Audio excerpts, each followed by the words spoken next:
We're having lunch on the floor. What are we having for lunch, Mish? We're having 7-Eleven sandwiches, Oh, what time is it? coffee and donuts. 4 o'clock. It's empty.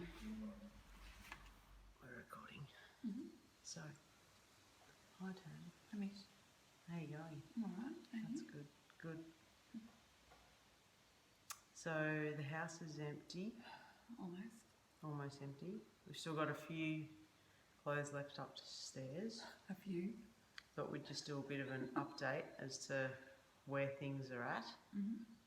It's been a big couple of weeks, hasn't it? Well, yeah. Big couple of months and then an even bigger couple of weeks of packing the whole house and Yeah, finalising it. yeah. Getting the car up to Queensland. Yeah, so I had a successful road trip up to see Barb and to drop off the Escape to her. So it's now officially a Queensland car with its own number plates. Had a really good trip up with Maria. We stopped at Mari's on the way, had a few swims on the New South Wales coast, which was awesome. And then hit Brisbane for a day, which was great. All the while, poor Tam was pretty much packing up the house all on her own while I was having a nice 5-day holiday. Yeah, I know. And getting some sun at Byron Bay. I think when we talked about who would do what out of each of those things, I probably picked the wrong one. Yeah, you lucked out there. Hindsight's good like that, isn't it? Yeah, and I was like, oh my God, I have to drive 2 days to Brisbane and then, that's going to be a chore. But of course it didn't really end up being a chore. It was a 5-day trip. It was a 5-day road trip with Maria in the car. We started off listening to Maria's playlist of lots of 80s classics. Did Greg do that for her? Yeah, Greg. Thanks, Greg. And Nathan. Yeah, and Nathan would have loved it. And then we ended up having some quiet time actually in the car, which was really nice as well. And we ended with some pretty hardcore sing-alongs as we were coming into Brisbane. So it was a nice kind of starting with some music, ending with some music. You're so vain. Yeah, you're so vain. Yeah. So maybe we'll show some of that video later. So anyway, today is Sunday afternoon. The carpet cleaners are coming tomorrow. The cleaners have been in to do the rest of the house. The house looks great, feels really good. We've done several trips to the Salvation Army and St Vincent's to get rid of stuff. I went along there today to donate some more stuff, and unfortunately they are full. They're not taking any more donations. One of them was just taking clothing, so it's a bit of a sad state of affairs when you're donating.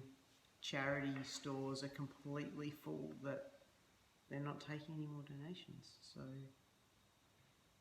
they did say it was kind of common for this time of the year, but to be honest, you go in there and you see the amount of stuff that they have to deal with. It's just doesn't seem quite right.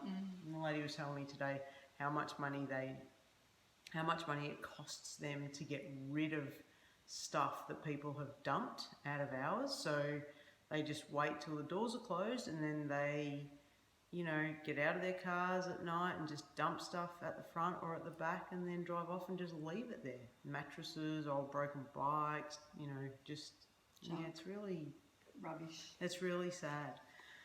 So, so we kind of I actually feel a little bit bad because we're contributing to that as well. As much as we've changed our consumer habits, I feel like I've changed my consumer habits, in the last few years, just because I only buy stuff that I really, really love and think twice, if not 3 times, about buying something.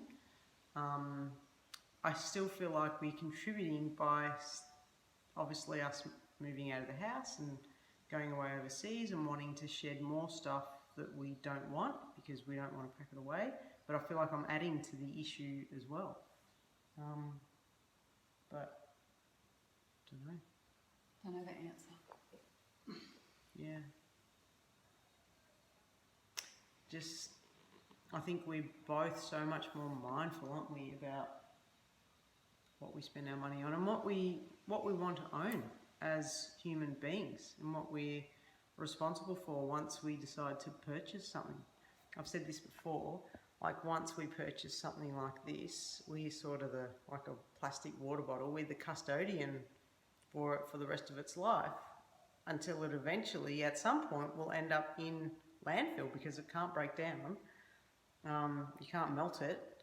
So I started thinking about all of the cars that I bought actually when I was driving back home from the salvos just before. I was like, people buy so many cars and think of all the old cars on the roads and stuff and new cars, and what happens to all the cars? It ends up in landfill in the earth somewhere. I mean, obviously some of them, you know, they get stripped and they get melted down, but at the end of the day.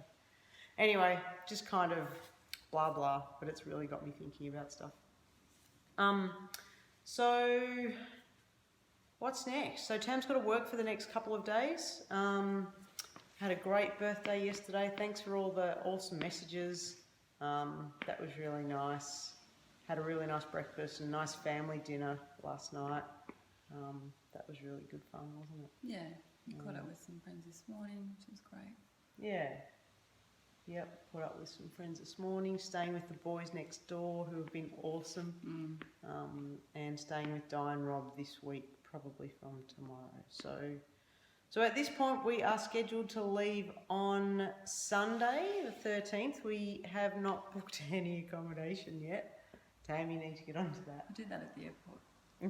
Do it at the airport, booking.com, Airbnb, lots of options. Yeah, so we'll keep sort of doing what we need to do for the next few days, and yeah, hopefully we'll be good to go on Sunday. All right, we'll send another update soon. Bye.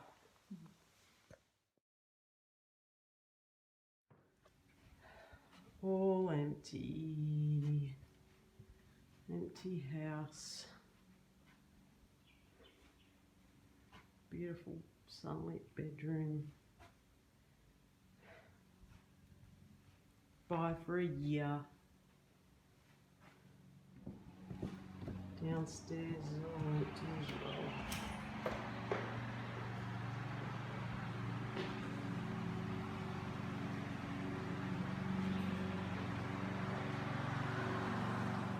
Bit sad leaving the house, but it has to be done if we want to go away. Okay, bye house. See you in 12 months.